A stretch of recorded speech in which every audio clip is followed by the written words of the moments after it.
घुमा के मारे ना काला घुमा के मारे ये घुमा के मारे रे मोर छैला तिरछी नजरिया घुमा के मारे ये घुमा के मारे रे मोर छैला तिरछी नजरिया घुमा के मारे ये घुमा के मारे रे मन के मुन्नी तिरछी नजरिया घुमा के मारे ला ला ला ला ला ला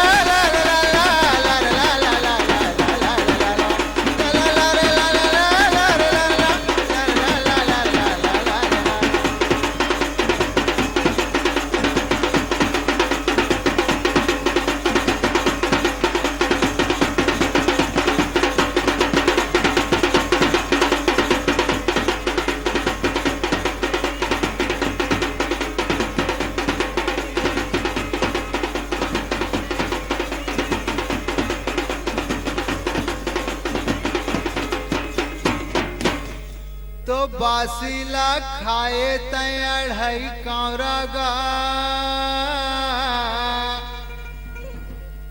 तो ला बैठेला बलाए राजा बढ़ाई चावरा।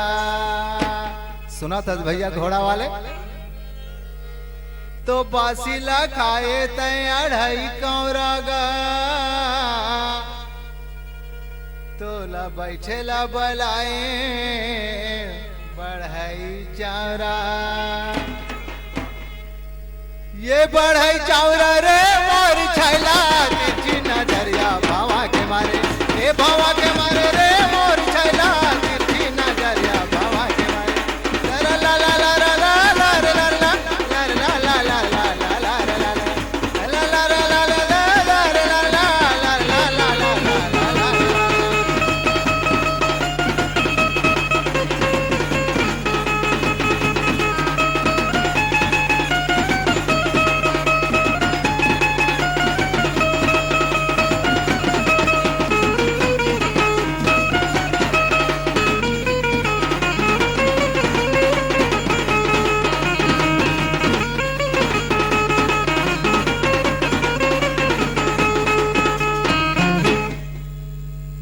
साइकिल चलाए तय हैंडल धर के आ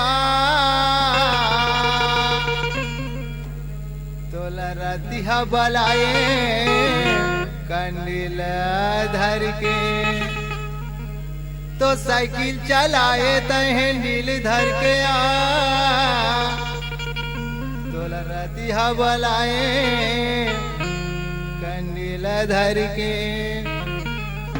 ये कंडील धर के रे मोर छैला तिरछी नजरिया भावा के मारे ये भावा के मारे रे मोर छैला तिरछी नजरिया भावा के मारे ये भावा के मारे रे मन के रसिया तिरछी नजरिया भावा के मारे ला ला ला ला ला ला ला ला ला ला ला ला ला ला ओ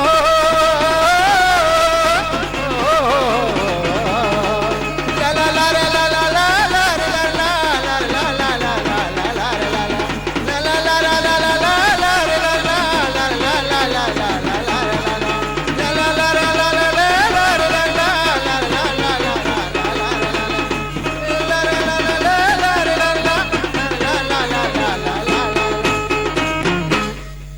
आप सबको जानला पुनः जय जवाहर के साथ हमारा अगला प्रस्तुति है। आप भी आप मन देखे घोड़ा गाड़ी के प्रस्तुति। अब हम आप मन दिखाए जाते हैं पारंपरिक ददरिया लोकगीत।